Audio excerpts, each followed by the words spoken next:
Om Swastiastu, selamat berjumpa kembali dengan saya pada mata kuliah ekologi hewan. Pada hari ini kita masih akan berdiskusi tentang tema makanan dan hubungan makan pada hewan.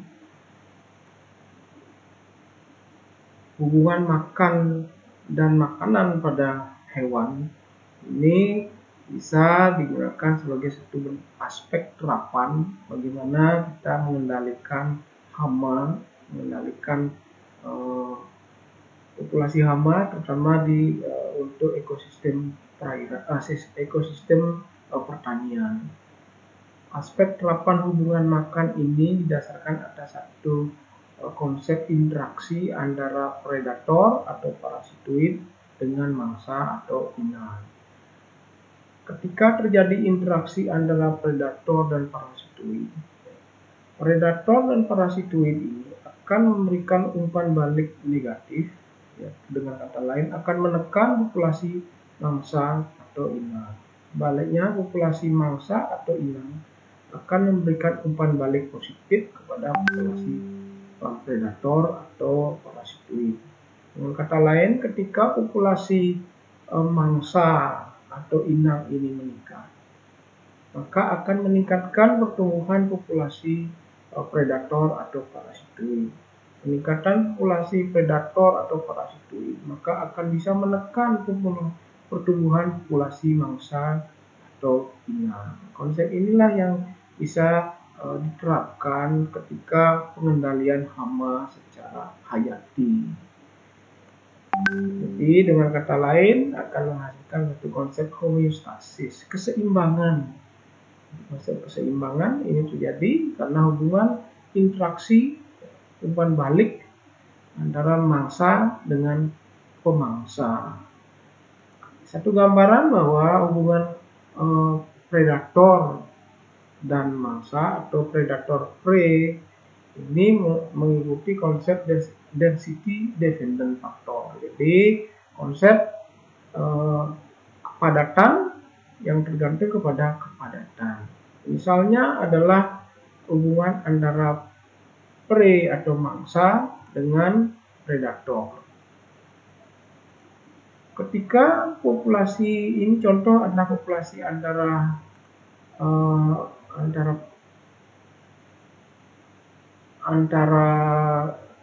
hare dengan lynx.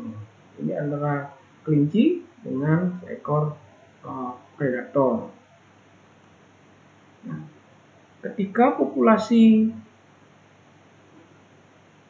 mangsa, ini hare, ini yang kuning, yang kelinci, ketika populasi mangsa ini meningkat, maka akan diikuti oleh peningkatan populasi pemangsa. Peningkatan populasi pemangsa maka akan memberikan umpan balik negatif kepada populasi mangsa. Akibatnya populasi mangsa akan menurun. Penurunan populasi mangsa maka akan mengakibatkan penurunan populasi pemangsa. Penurunan populasi pemangsa maka akan mengakibatkan peningkatan populasi mangsa. Peningkatan populasi mangsa akan memberikan umpan balik positif kepada populasi pemangsa. Yang kuning meningkat. Ketika populasi pemangsa ini meningkat, maka akan memberikan umpan balik negatif kepada populasi mangsa, sehingga populasi mangsa akan menurun. Konsep hubungan inilah maka digunakan sebagai salah satu bentuk pengendalian hama secara hayati. Ini adalah salah satu bentuk konsep hubungan density dependent factor, itu hubungan kepadatan populasi yang tergantung kepada kepadatannya itu. Ini terlihat bahwa ketika populasi mangsa ini menurun, ketika populasi mangsa menurun, hare ini menurun, maka akan diikuti oleh penurunan populasi pemangsa. Karena mangsa tidak ada, mangsa berkurang, maka pemangsa akan kekurangan makanan. Akibatnya di dalam populasi pemangsa, maka akan terjadi interaksi interspesifik, interaksi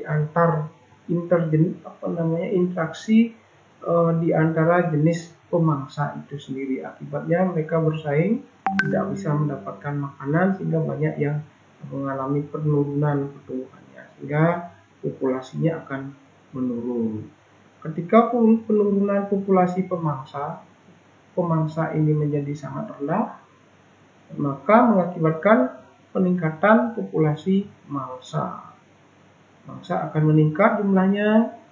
Ketika peningkatan populasi mangsa ini akan meningkat populasinya, maka akan menjadi umpan balik positif bagi pertumbuhan populasi pemangsa. Karena ada banyak makanan, ada banyak mangsa, maka mangsa akan meningkat pertumbuhan populasinya. Ketika peningkatan populasi pemangsa ini meningkat, maka dia akan menekan pertumbuhan populasi mangsa. Begitu sebaliknya. Maksudnya, ini juga menggambarkan satu bentuk hubungan predator-prey relationship, itu hubungan antara predator dan pemangsa.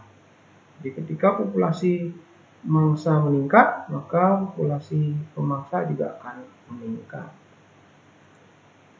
Dalam ekologi ini dikenal istilah pengendali potensial. Sebagai contoh, serangga herbivore yang menyerang tanaman sangat merugikan.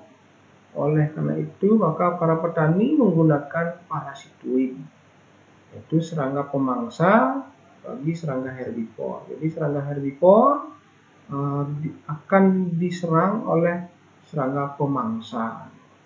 Namun demikian, efektivitas pengendalian ini akan sangat tergantung kepada derajat hubungan makanan, yaitu apakah pemangsa itu bersifat monofagi, oligofagi, atau polifagi. Monofagi itu memakan hanya satu spesies yang tertentu saja. Kalau oligofagi akan lebih dari satu. Kalau yang polifagi, satu pemangsa bisa memakan banyak spesies mangsa. Ini tergantung pada itu. Kalau dia pemangsa itu bersifat polifagi, maka akan sangat efektif digunakan sebagai hama pengendali. Demikian juga tergantung kepada daya mencari dan mendapatkan mangsa atau inang. Apakah agresivitas dari pemangsa ini sangat tinggi atau rendah? Kalau dia kemampuan mencari makan atau mendapatkan mangsa itu sangat rendah, maka ini tidak baik digunakan sebagai pengendali. Kemudian yang ketiga, tergantung kepada daya berbiak dari hewan atau predator, relatif terhadap daya berbiak dari inang. Ketika predator ini atau parasitoid ini kemampuan berbiaknya rendah, sementara inang atau mangsa daya berbiaknya tinggi, maka ini tidak baik digunakan sebagai hama pengendali. Tetapi sebaliknya, ketika pemangsa atau predator ini daya biaknya lebih cepat daripada inang atau mangsa, maka ini akan baik digunakan sebagai hama pengendali, sebagai pengendali hama, sebagai serangga pengendali. Kemudian tergantung juga kepada daya adaptasi serta kisaran toleransi hewan predator atau parasitoid terhadap faktor lingkungan. Jika kemampuan mentoleransi faktor lingkungan serangga pemangsa itu lebih baik dibandingkan dengan predator, maka ini akan lebih baik digunakan sebagai serangga pengendali hama. Contohnya adalah pengendalian ulat kubis. Di kebun kubis digunakan jenis Hymenoptera parasitoid seperti Diadema, seperti Aphanteles. Ini digunakan untuk mengendalikan ulat kubis seperti Blopella dan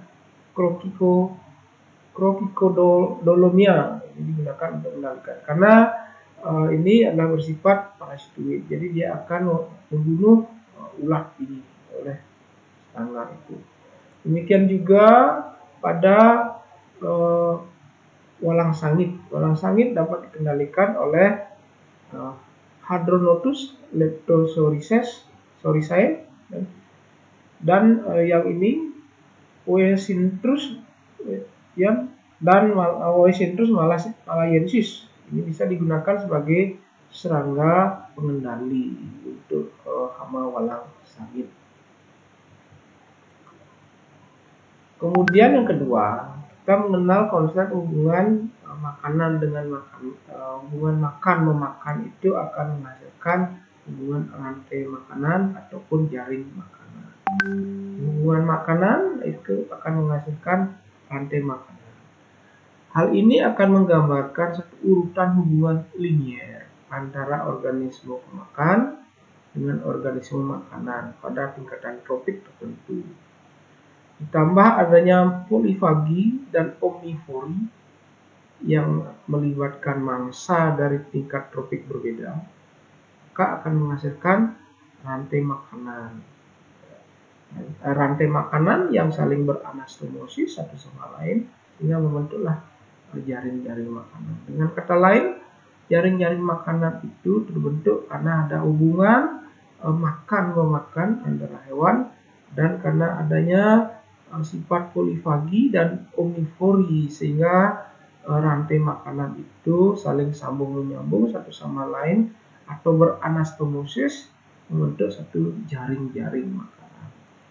Ini misalnya dalam satu komunitas akan terbentuk hubungan makan-memakan yang bisa digambarkan sebagai bentuk seperti ini. Yang pertama yang ini adalah satu bentuk hubungan yang anastomosis yang bersifat polifagi dan omnivori, di mana satu spesies, misalkan spesies yang ini bisa memakan spesies yang B, bisa memakan spesies yang A. Demikian juga spesies yang H bisa memanfaatkan makanan dari yang D, dari E, dari F, dari C, bisa dari A dan bisa dari B atau A. Sehingga konsep yang ini akan melahirkan satu bentuk hubungan yang lebih stabil dibandingkan dengan hubungan yang ini. Dari yang ini adalah yang hubungan yang berdua ini bersifat monofagi, di mana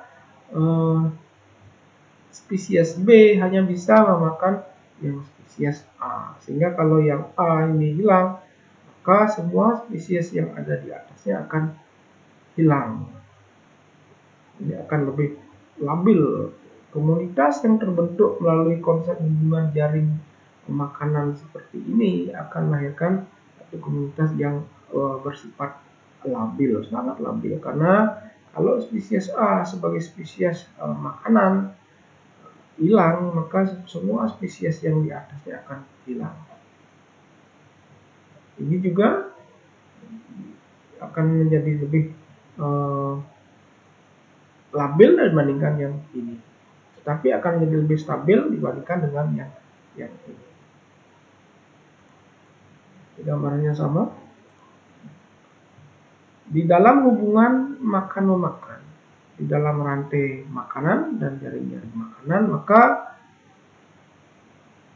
semakin ke atas, mulai dari herbivore sampai dengan karnivore puncak atau predator puncak, maka akan berlaku konsep seperti ini.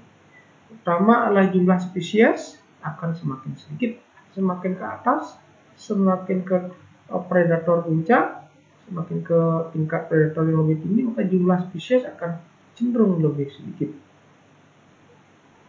Kemudian kedua adalah tingkat kelimpahan populasi spesies juga cenderung akan semakin rendah.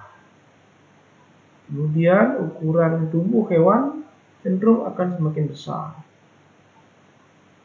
Kemudian laju reproduksi akan semakin rendah karena memerlukan energi yang lebih banyak. Semakin ke atas memerlukan energi yang semakin banyak. Dan harapan hidup semakin panjang. Maka harapan hidup spesies-spesies yang menduduki tingkat tropik yang lebih tinggi akan semakin panjang. Energi atau biaya untuk memelihara kelangsungan hidup dari spesies yang menduduki tingkat tropik yang lebih tinggi akan semakin tinggi. Kemudian daya pergerakan dan penyebaran akan semakin luas, semakin besar, sehingga akan memerlukan area yang lebih luas. Area tempat mencari makan makin luas dan makin macam habitatnya makin beragam. Spesialisasi mangsa semakin berkurang karena dia akan bisa semakin ke atas semakin bersifat polifagi. Kemudian nilai kalori makanan akan makin berkurang. Kemudian efisiensi pemanfaatan makanan makin tinggi. Ketika menduduki posisi yang lebih tinggi, maka mereka akan lebih efisien dalam memanfaatkan makanan. Itu adalah konsep yang berlaku di dalam hubungan makan-memakan dalam satu rantai makanan. Semakin tinggi posisi atau semakin tinggi tingkat tropik, maka konsep ini akan berlaku. Konsekuensi penting dari adanya hubungan rantai dan jaring makanan adalah timbulnya fenomena biomagnifikasi atau pelipat gandaan dalam satu ekosistem. Misalnya biomagnifikasi dalam satu perairan yang mengandung DDT di dalam ekosistem perairan. Residu DDT misalnya adalah hanya 0,0005 ppm, part per million. Tetapi walaupun di dalam air itu dikatakan konsentrasinya ini rendah, tetapi ketika dia akan memasuki rantai pangan, memasuki jaring-jaring pangan, maka pada tingkat tropik yang lebih tinggi akan terjadi pelipat gandaan. Sehingga kalau sudah sampai pada tingkat yang paling tinggi, maka justru kadar dari DDT ini akan meningkat. Misalnya ketika di air konsentrasinya hanya 0,00005 ppm. Tetapi kemudian akan meningkat di plankton, konsentrasinya akan meningkat menjadi 0,04. Karena plankton tidak hanya minum 1 mili air, tetapi juga akan minum banyak, sehingga dia akan menyaring residu ini. Kemudian juga berikutnya adalah pada ikan Cyprinidae, populasi residu DDT akan meningkat lagi. Kemudian pada predator akan meningkat lagi. Pada burung Ardeidae, golongan bangau, maka residunya akan meningkat lagi, dilipat gandakan. Karena burung Ardeidae tidak hanya memakan satu jenis ikan, tapi makan banyak ikan, sehingga residu yang terkandung dalam tubuh ikan itu maka akan meningkatkan residu dari DDT di dalam tubuh burung bangau. Demikian juga predator-predator yang lebih tinggi, sehingga akan terjadi peningkatan residu DDT. Konsep inilah kenal sebagai biomagnifikasi. Ini terjadi karena hubungan makan-memakan melalui konsep rantai makanan dan jaring makanan. Ini adalah satu konsep biomagnifikasi. Kemudian kita lanjutkan dengan analisis makanan hewan. Bagaimana cara menganalisis makanan hewan? Ada dua cara. Yang pertama adalah dengan pengamatan langsung. Ini terutama pada hewan-hewan yang bertubuh besar dan bersifat diurnal, hidup di aktivitasnya di siang hari, dan habitat yang mudah diikuti. Ini bisa dilakukan pengamatan secara langsung, mengikuti aktivitas harian mereka. Kemudian juga bisa dilakukan pada hewan yang menyimpan makanan pada tembolok atau kantung pipi, misalkan pada burung dengan cara membuat paruh di luar, sehingga akan bisa dideteksi apa makanan yang dimakan oleh spesies itu. Kemudian pengamatan secara tidak langsung melalui analisis isi lambung dengan melakukan pembedahan pada hewan untuk melihat aspek kuantitatif baik dari segi jumlah, berat maupun dari segi jenis maupun volume hewan makanannya yang dimakan. Atau secara semi kuantitatif dengan melihat frekuensi antara jenis makanan yang ada di habitat dengan seluruh spesimen yang diselidiki. Ini akan melahirkan satu nisbah pemangsaan. Kemudian yang kedua, secara tidak langsung juga menggunakan penelusuran radioisotop. Tapi ini akan sangat mahal dan berbahaya karena radioisotop ini yang memiliki waktu paruh yang panjang, misalnya adalah Ca45, karbon 14, kobal 60, 64, yodium maupun hidrogen 3. Ini akan dimasukkan ke lingkungan. Kemudian ikuti jalurnya di mana dia akan dapat ditelusuri di dalam spesies hewan. Tapi ini tidak diakomodasi karena ini sangat berbahaya. Nanti akan bisa masuk ke jaring makanan. Sangat berbahaya. Kemudian pengamatan dengan nisbah pemangsaan. Jadi dengan nisbah ini adalah menggambarkan hubungan antara makanan yang dimakan dengan ketersediaannya di alam. Jika proporsi antara jenis makanan yang dikonsumsi dengan jenis makanan yang terdapat di lingkungan ini sama dengan 1, berarti nisbah pemangsaan ini adalah bersifat proporsional. Artinya jenis makanan yang dimakan dengan jenis makanan yang terdapat di lingkungan ini seimbang. Jadi tidak ada jenis yang lebih banyak maupun lebih sedikit. Namun demikian, jika nisbah pemangsaan ini lebih besar dari 1, maka ini tidak proporsional. Ini dengan kata lain lebih sering dimakannya. Katakanlah jika ada makanan 10 yang dimakan ini hanya 5 dibanding 10, maka sama dengan 0,5 setengah. Itu berarti lebih kecil dari yang dikonsumsi. Itu berarti nisbah pemaksaannya kurang dari 1. Berarti itu artinya dia kurang sering diambil. Tapi ketika makanan itu ada 10, maka lebih banyak diambil, maka ini menjadi tidak proporsional. Lebih sering makanan itu diambil. Tapi itu menunjukkan bahwa jenis makanan itu makanan yang lebih disukai oleh hewan. Ini satu bentuk gambaran tentang alih preferensi, alih kesukaan makanan terhadap jenis makanan tertentu. Hewan itu bisa beralih makanan dari satu jenis makanan ke makanan yang lain. Ini satu bentuk hubungan. Jika makanan itu tidak disukai, di mana ini adalah zona lebih kecil, lebih sedikit diambil, dengan kata lain ini lebih banyak ada di lingkungan atau di habitat, tetapi tidak sering dimakan, maka posisinya adalah di grafik yang ini.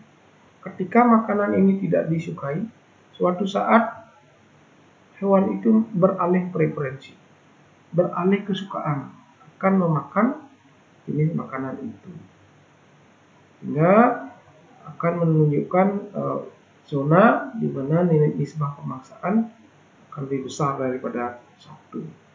Karena alih pemangsaan, karena banyak hal bisa beralih preferensi dari kondisi tidak disukai menjadi disukai. Ini satu contoh, misalkan adalah ikan salmon. Ketika musim semi dan musim panas, maka ikan salmon ini menunjukkan alih preferensi. Misalnya ketika musim semi, yang banyak disukai adalah larva sialis. dengan nisbah pemangsaan 10. Jadi lebih banyak dimakan daripada yang ada di alam, sehingga nisbahnya adalah 10 berbanding 1. Namun demikian, ketika musim panas, ikan salmon akan beralih preferensi menjadi yang disukai adalah Nympha caenis. Karena dilihat dari nisbah pemangsaan ini 20. Sementara pada musim semi nisbah pemaksaannya adalah 0, tidak ada disukai. Mungkin ketersediaannya ini pada musim semi atau musim panas Nympha caenis yang lebih mudah untuk didapatkan.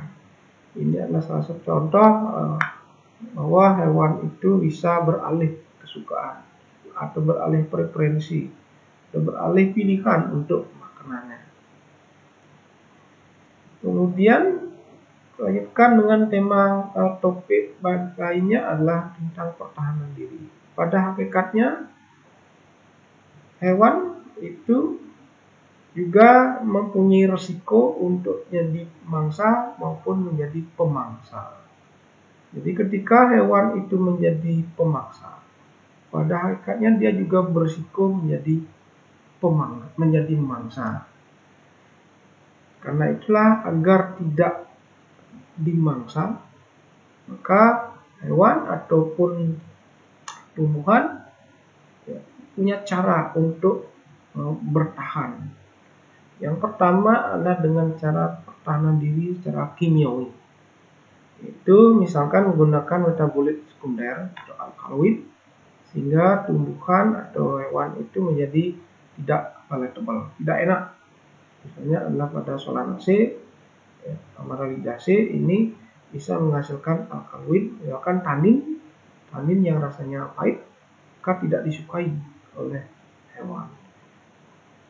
Bahan-bahan kimia yang terdapat pada tumbuhan itu kadang-kadang digunakan sebagai alat pertahanan bagi spesies hewan. Ada hewan yang mampu menetralkan efek toksik alkaloid dan memanfaatkannya sebagai alat pertahanan. Misalnya pada kupu-kupu Danaidae akan memakan tumbuhan jenis Asclepias yang mengandung glukosida. Jadi ketika kupu-kupu ini memakan daun ini, maka dalam daun yang dimakan dalam kadar tinggi ini akan bersifat letal. Jadi ketika kupu-kupu ini dimakan oleh pemangsa, misalkan oleh burung, maka kalau kandungan glukosida tinggi di dalam tubuh kupu-kupu, karena kupu-kupu ini memakan daun Asclepias, maka di dalam tubuh kupu-kupu akan mengandung glukosida kardia. Glukosida kardia ini dalam kadar tinggi akan bersifat letal, akan bisa membunuh pemangsanya, yaitu membunuh burung.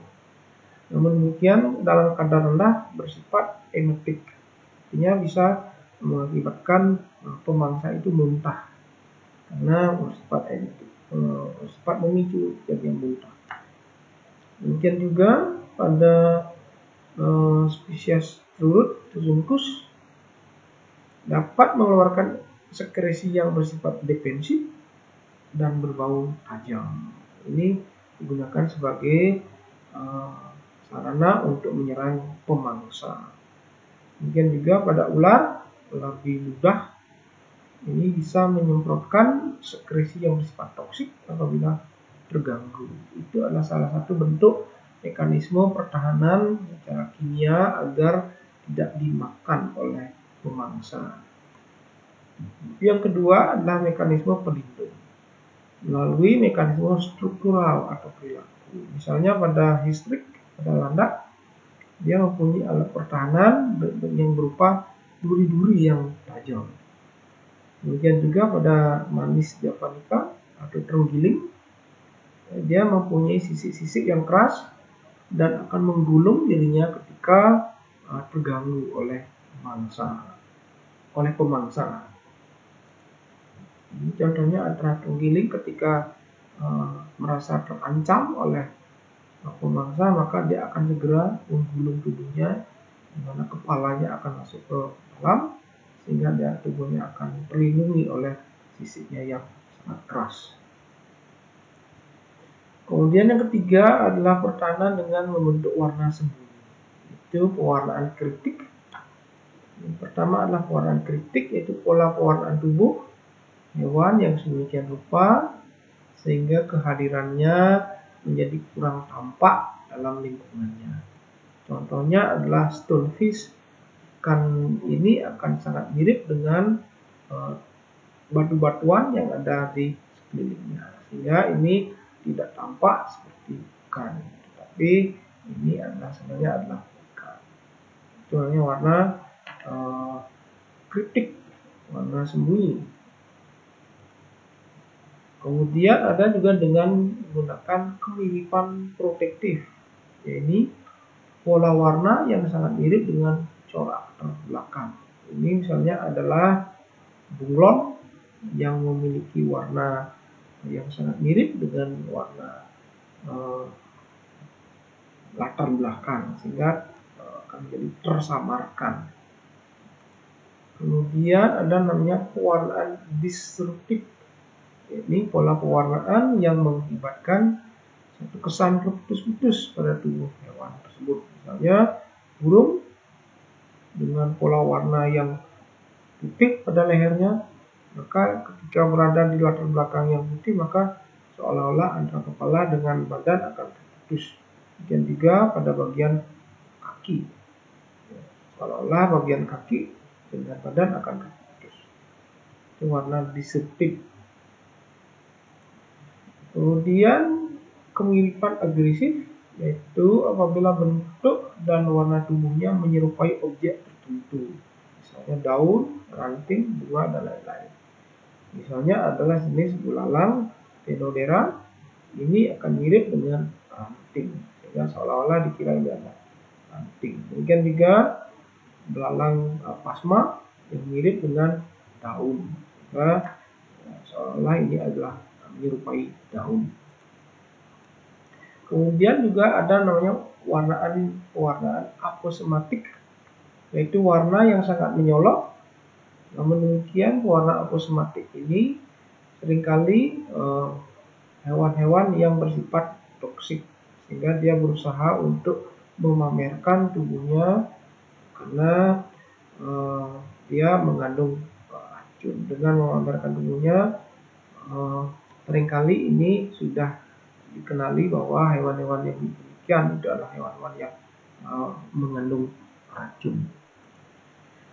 Kemudian yang keempat, ini adalah dikenal dengan mimikri.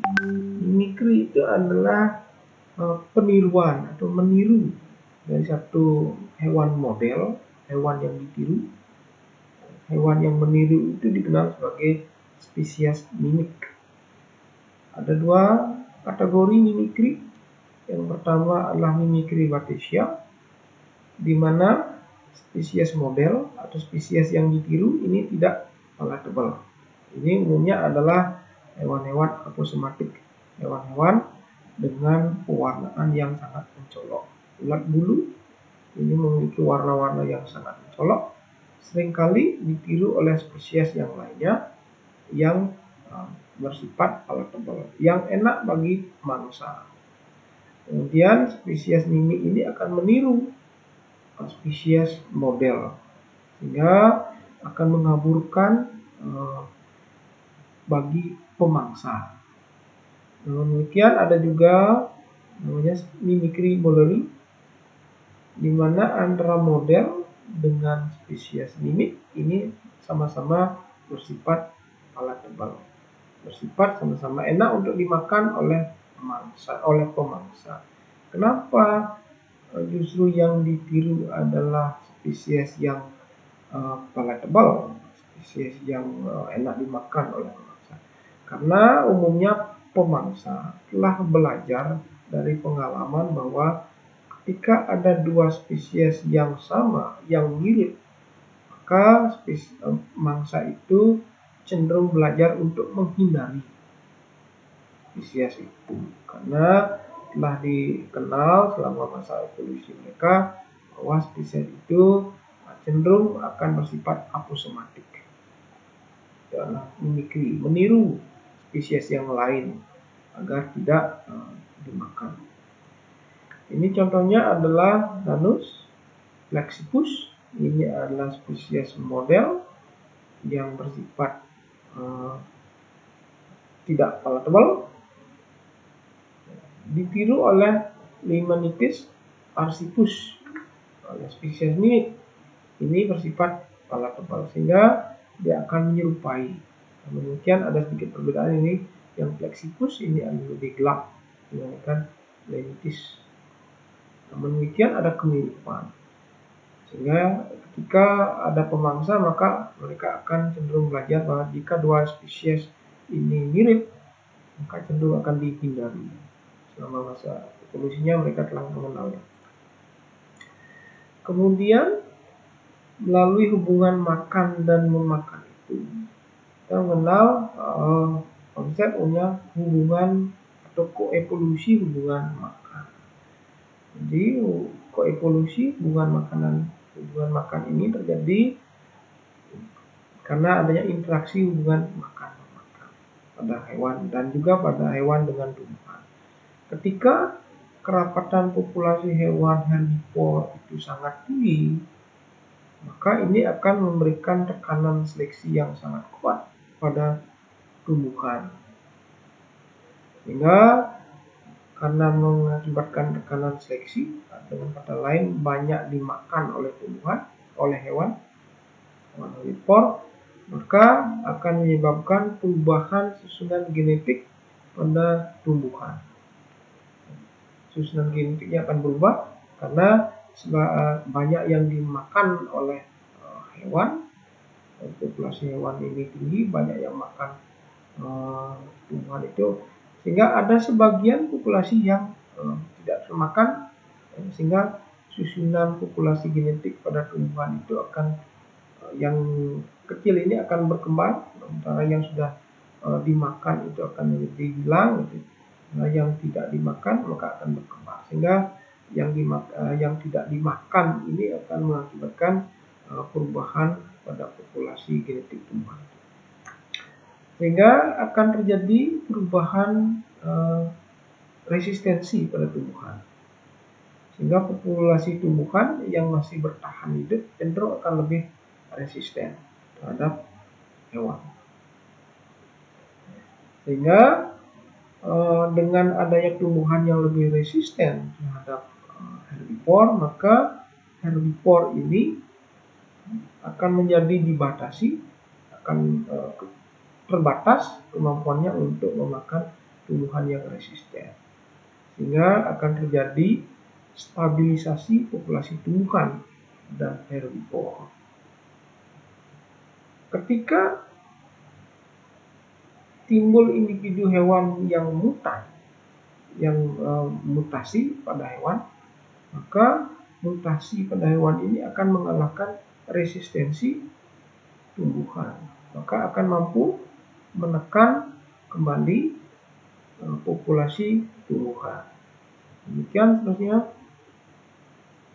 Ini satu bentuk gambaran hubungan evolusi, hubungan antara burung dengan tumbuhan. Ketika tumbuhan mengembangkan satu bentuk bunga atau fenotip dengan bentuk bunga tertentu, maka hewan juga akan mengembangkan paruh untuk mendapatkan madu dari tumbuhan. Misalkan jenis burung madu atau burung madu Nectarinidae, bentuk paruhnya yang panjang dan ramping, ini sebagai bentuk adaptasi, bentuk evolusi yang untuk mengambil madu dari dasar bunga. Jadi ketika tumbuhan ini mengembangkan bunga yang berbentuk corong, maka hewan juga akan mengembangkan paruh yang berbentuk runcing dan ramping untuk menghisap madu dari tumbuhan. Itu adalah salah satu bentuk interaksi hubungan makan dan memakan pada hewan, dan ini akan melahirkan konsep hubungan koevolusi. Jadi evolusi yang berjalan secara bersama-sama antara mangsa dengan pemangsa atau antara herbivore dengan tumbuhan yang dimakannya. Nah, kira itu untuk pada sesi ini kita sudah diskusikan bagaimana hubungan makan memakan hewan ini bisa digunakan sebagai satu untuk konsep dalam pengendalian hama secara hayati. Sekian, terima kasih. Saya akhiri dengan para Om Santi.